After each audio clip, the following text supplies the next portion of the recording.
Wars: The Old Republic is the revolutionary new story-driven MMORPG from BioWare and LucasArts.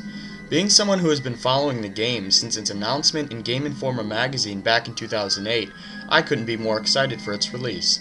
After playing the closed beta, early access, and now finally the release product, I can proudly say this is BioWare's greatest masterpiece ever made, and a true rival to the long-lasting fantasy-based MMO of World of Warcraft.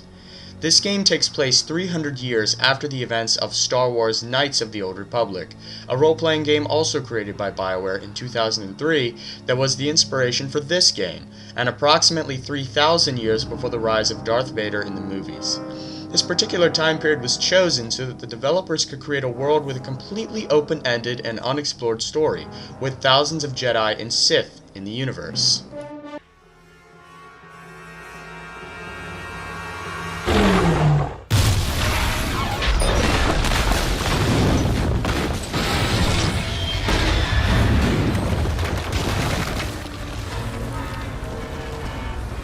You assumed no force could challenge you.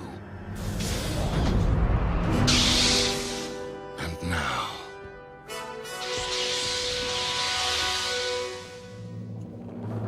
finally, we have returned.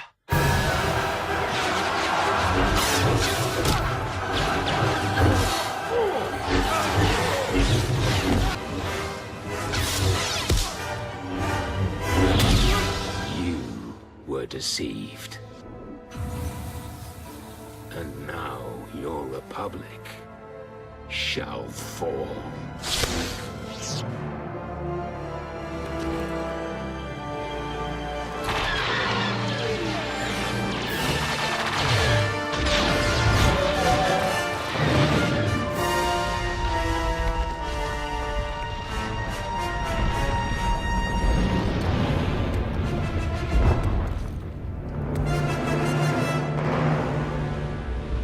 Now, Star Wars: The Old Republic thrives on many different achievements.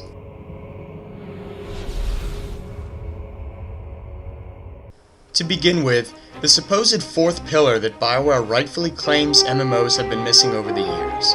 True, immersive, and engaging cinematic storyline experiences with full voiceover that make you actually give a rat's ass about killing those two slimes over by the west corner of so-and-so city. I'm Overseer Tremel. For decades, I've administered the trials that prove who is and is not worthy to join Not only the does Sith this Order. game deliver in that sense, it surpasses all storylines ever conceived in any MMO. Excuse me, Acolyte. Sergeant Corman, 5th Infantry Company, Korriban Regiment. Can I talk to you? The writing team has done an absolutely spectacular job making every single quest for every single specific class, and regular quests for any class to acquire and do, fully voiced with cinematic cutscenes, and completely delve the player into an enthralling Star Wars story from level 1 to end. It's an ingenious new creation for MMOs that sets a new standard for the entire genre to be judged against. Will be, hey now. Indeed, the main attraction has arrived. Team, this is the man we're pinning all our hopes on. Best shot I've ever seen and nerves of steel. He's great hunt material, all right. What do you say, Hunter? Ready to meet your team? What I'm ready to do is make a pile of credits. BioWare is known over the years for delivering this type of gameplay into their games, and it has made them one of the most successful role-playing game makers of all time. There are several different types of quests. Regular quests for any class to do, heroic quests for any class and designed for up to but not necessary to be 4 players, space combat quests, flashpoint quests, these are the equivalent to dungeon quests in other MMOs, though they are far more than that, bonus quests, for when you complete all the quests on a planet and want a little more out of the zone, and finally, the most perfected, polished, and complete of them all, class-specific quests. During your quest, you will be continually pressured to make extremely radical, important, and difficult decisions that decide the fate of your end goal and character progression, as in all BioWare games. Cooperate or die. Hands off the consoles. We're all listening, my lord.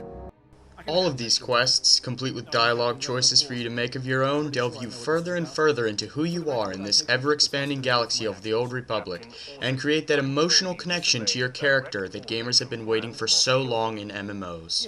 I had no idea he'd respond this brutally. He must want the Brental Star's passenger pretty badly. Maybe he just hates me. The Black Talon would be destroyed chasing a battleship. I've fought in the war before and I'll fight again, but I don't do suicide missions. Suicide was deciding you could ignore your superiors. The captain's dead! The captain's dead. There are 8 different classes, with 4 for each of the 2 opposing factions: the Galactic Republic, fighting for democracy and peace in the universe, and the Sith Empire, fighting for destruction and command of the universe. BioWare and LucasArts have done a remarkable job of capturing all the iconic Star Wars classes from the movies on both sides of the spectrum. On the Republic, there's the Jedi Knight, who stems from the Obi-Wan Kenobi / Luke Skywalker fantasy. Then there's the Jedi Consular, who stems from the Yoda / Qui-Gon Jinn fantasy. The Republic Trooper, who stems from the fantasy of the elite clone troopers from the second Star Wars movie Attack of the Clones. And the Smuggler, who stems from the fantasy of being the wise-ass Han Solo. On the Empire, there's the Sith Warrior, stemming from the iconic villain Darth Vader. The Sith Inquisitor, stemming from evil mastermind Emperor Palpatine. The Bounty Hunter, stemming from the fantasy of being Boba Fett or Jango Fett. And finally, the Imperial Agent, which is unique in itself since there is no specific character in the Star Wars universe it stems from. Every single class has its own unique story that is personal to the player, allowing them to have their own unique Star Wars trilogy. No one class feels the same at all. Every time the player picks a new class, they will be greeted with a completely new and refreshing story that feels like an entirely new BioWare game. Thanks to the countless decisions that decide the fate of the story for the player, 2 different players can be playing the same class, yet be doing and experiencing vastly different things. Decisions also affect your character's morality. Choose light sides, such as sparing the life of someone who just tried to kill you. Look, I was wrong. What they're saying about you, totally true. So, strong. I don't want to die. Next time you won't be so lucky. Or choose dark side and to kill anyone who disobeys you. I want to do some good for humanity. I can't go back there. We'll see how you feel after this. These morality points have effects on your character's look, story, and even some of the type of gear they can wear from vendors. Now let's discuss combat in the Old Republic. The combat, with its highly intuitive controls, is incredibly satisfying and fun, even from the very beginning of the game. In the Old Republic, you will feel right in touch with your character thanks to the exciting abilities and animations that have been given to you to perform from start to finish.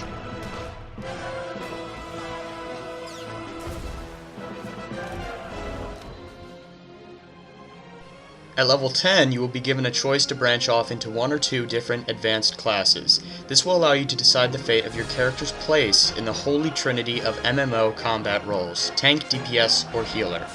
All the classes are able to be at least 2 of these roles. The decision is designed to be made with caution, as when you choose your advanced class, there is no going back. You must stick with it until the very end of your journey, which ends at level 50, a perfect cap for a game with a long, engaging storyline.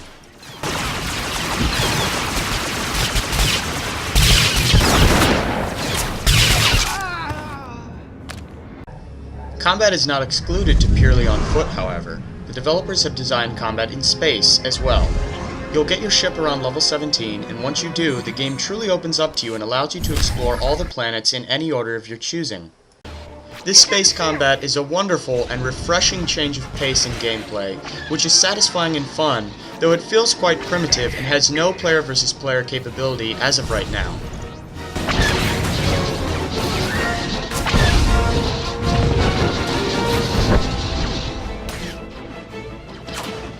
Space missions get challenging as more open up to you, so it's nice you can buy starship upgrades, ranging from shields to beam chargers that allow for the player to shoot more blasts per second, carry more missiles, or withstand more incoming attacks.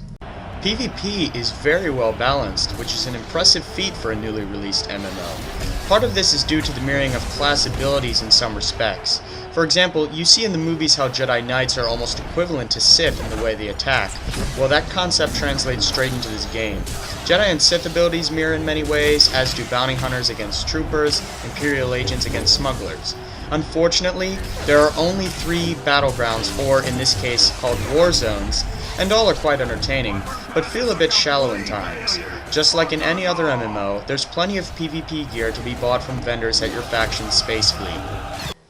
Each of the countless planets is a completely different experience thanks to entirely different storylines, enemies, NPCs, and scenery. You'll be tempted many times to stop and look at the exquisite beauty of planets like Alderaan, or the colorfully lighted skyscrapers on Nar Shaddaa.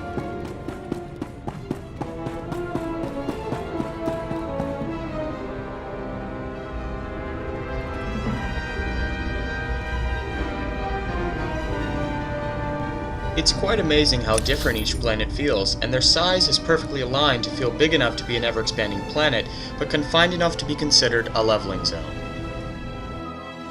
Following you on these immersive adventures are companions, which have been designed to be much more than the generic, expendable hunter pet. Each class has up to 5 companions, which join you as you level up. Your first companion will accompany you around level 8 or 9, and these companions will be with you from start to end of your adventure in Star Wars: The Old Republic. Companions are exclusive for each class, so you won't see a Jedi running around with the same companion as a smuggler or a bounty hunter. Do you not get that? Companions are also customizable in their skin tone, facial structure, and hair, so they will feel unique to your character. The companions in this game complement a character's strengths and weaknesses, filling out the role needed most for that class from the first one it receives. For example, Sith Inquisitors are more of a ranged class at the beginning, so they give you a companion that can tank. Companions have very engaging storylines and backgrounds of their own, things you will get the privilege to see and experience once their affection level is at a certain point. Each companion starts with an affection level of 0 and can earn a maximum of 10,000. You may become best friends with your companions, you may become their romantic partner, or you may become mortal enemies with your companion. It all depends on how you shape your relationships with them. Crew skills are perhaps the most innovative and grand concept placed into this game. They eliminate the grind of all other MMO's annoying profession systems. That is, the idea of having to go out by yourself and farm materials. Simply select the profession you want your companion to go do, send them out, wait for them to come back with your mats, and then send them out to craft. Once they come back, they'll have all the mats for you to use, and then you can sell them on the auction house, or in this case, Galactic Trade Market, or you can use them to equip gear for yourself. Star Wars: The Old Republic builds and expands upon player dungeons and instances present in MMOs of today with its concept of flashpoints. These allow for up to 4 people to enter an instance with multiplayer dialogue. Every player gets to roll when it becomes time to make a decision, to choose to say something. Whoever wins to speak, the camera focuses exclusively on them, and all players get to see that player talk. My lightsaber is at your service, Commander. Of course, no MMO would be complete without its share of flaws, and as sad as it makes me to comment on these things, they need to be addressed. The game has a large amount of bugs still, and it seems many of these issues have been present since beta began months ago and still haven't been addressed, graphical and gameplay alike. Even though the game just recently released, the constant phasing of zones takes away from the word massive in the genre MMO from this game, limiting player contact more than players would like. Companions often say the opposite of what they do when they finish crafting skill objectives, and the user interface of this game is in need of some serious major improvements, and more functionality for players, particularly with the addition of macros. The most unfortunate part of this game is the race choices. They're extremely limited, and nearly every race is the same in its design, which is humanoid. With all these issues aside, it is clear that this is the only MMORPG that has any chance of defeating Blizzard Entertainment's World of Warcraft. This game takes everything that has made the industry succeed and prolong, and has added to it immensely with engaging stories and characters. By the time you complete your class's adventure in the Old Republic, you'll truly walk away feeling like there were characters and experiences you were able to really connect to. The Intuitive Gamer rates Star Wars: The Old Republic a well-deserved 9.8 out of 10.